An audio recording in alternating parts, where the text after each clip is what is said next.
Torah says an eye for an eye and an arm for an arm.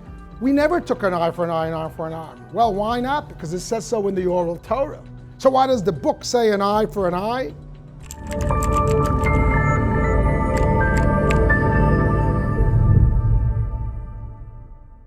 Why is there an oral and written Torah? Why couldn't it just be one book? That's a question I get all the time. You know, the 5 books of Moses, that's the Torah. No, there's the Tanakh, and then there's the Talmud, and the Mishnah, and the Zohar, and the Kabbalah, and the Torah has 4 levels of interpretation, and all the commentaries throughout history. Keep it simple. Well, there's a lot of information. Torah is libraries of books, so God should have made, this giant book. So the first answer to the question that it would literally be a limitless book. And the reason is because Torah is timeless. The principles of Torah apply in every time and place to every application. So for example, Torah has laws that advise us now in the age of technology and space travel. However, those laws could not have been written in detail at the time because those realities did not yet exist. They were not yet discovered.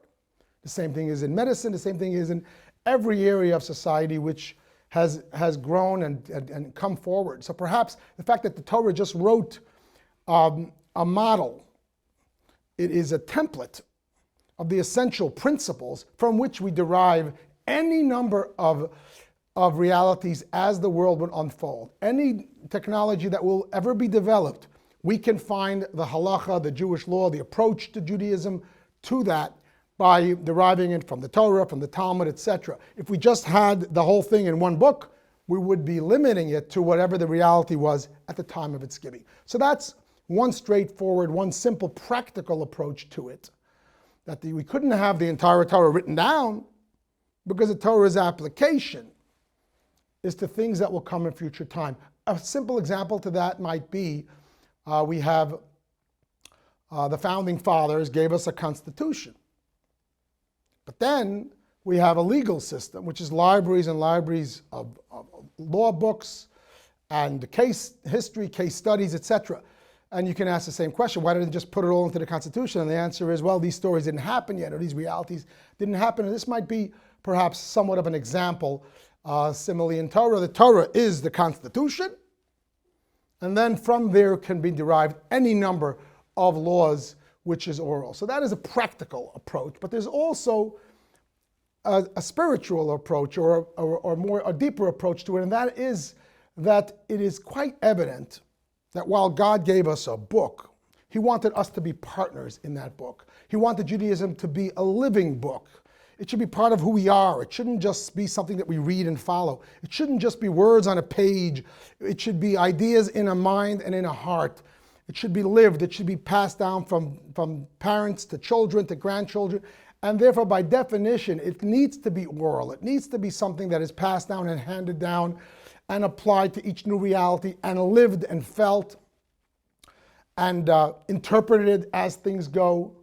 It is God's partnership with us. It's almost like reality itself. God gives us potential. God gives the farmer the potential, but the farmer is the one who plows and grows the field. Similarly, God gave us the seeds, the points of reality in Torah, and then the oral Torah. The sages are there to hash it out. God is a partner with us, and thereby we become part of it, and it becomes a living document that we live with and pass down from generation to generation. There's a verse in the Tanakh, in the Bible, which says, "Hear my child, Shema b'ni musar avicha, listen to the teaching of your father. V'yal titosh Torah imecha, and do not forsake the lessons of your mother." And this is interpreted to mean the written Torah and the oral Torah respectively. Just like in creation of life, there's a father and a mother. A father contributes the concept. The mother then hashes it out and makes it real and brings out all the details. Similarly, God said, I'm the father of the Torah. This is it. It's a seed. It's a concept. It's all embedded. It's all in there, but it's potential.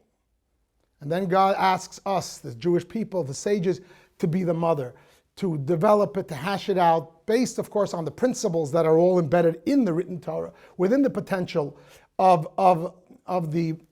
that seed, of that potential, of that essence, and the 13 principles of derivation, and all of the other systems which make the Torah a living document and allows us to apply it to new applications and allows it to be something that we live with. I'm going to share with you just a practical thought to how this also works. In this way, we can apply it to new realities. We never run out of information, even as the world evolves, and how we can relate it vis-a-vis to Torah. B, it's a living document in the minds and hearts of people, handed down from generation to generation. C, we are partners in that development, as I mentioned earlier, the father-mother analogy. But there's a D, and that is that we are living, because it's a living document within the minds and hearts of the people, there's a culture to it, which makes it work. You might say that there are some faiths that were born out of Judaism and took the letter of the law without the spirit or the context of the law. Torah says an eye for an eye and an arm for an arm. We never took an eye for an eye and an arm for an arm. Well, why not? Because it says so in the oral Torah. So why does the book say an eye for an eye? I'm asked this question all the time. And therefore there are some faiths, hopefully they're evolving and correcting themselves over time. But they say, well, it says so in the Bible. Pop out his eye, chop off the arm. And it all goes back to our Torah. And yet we never did that. You might say we caused all this havoc of religious zealotry. And yet, by and large, it bypassed us. How is that? And the answer is because we got it with the culture. We got it with a living document. We read the book, but then we ask Bubby what she did and what her Bubby did. And therefore, we're able to know what it really means. To use that example of the eye for an eye. You know, I tell people, God is trying to say, if you pop out someone's eye, you don't deserve to have an eye. But of course, the oral Torah explains it means compensation, as per American law today. However, the Torah says an eye for an eye, because if I took out an eye, I really ought to not have one. The Torah is being severe about it. I give the example that, what's the difference between a Jewish mother and an Italian mother? So the Jewish mother says, "Es, mein Kind, please eat, you're killing me." And what does the Italian mother say? "Eat, my son, or I'll kill you." Neither one means literally, but you got to know the culture. You got to know the language. And similarly in Torah, Torah says all this death penalty, left, right, and center, for Shabbos, for this, for that.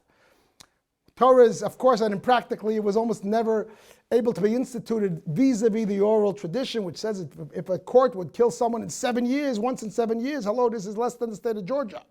It was considered a murderous court. So why is it in the book? Because the book's making a point. Eat or I'll kill you. Meaning to say, this is important. Shabbat is important. The mitzvah is important. Your life depends on it. And therefore the oral tradition, by definition, God is giving us the teaching of your father. Papa is laying down the law and saying, hello, this is critical.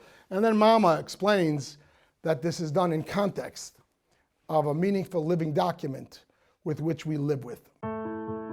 If you like that video, hit the subscribe button and notification bell below for hours of the best Jewish content online.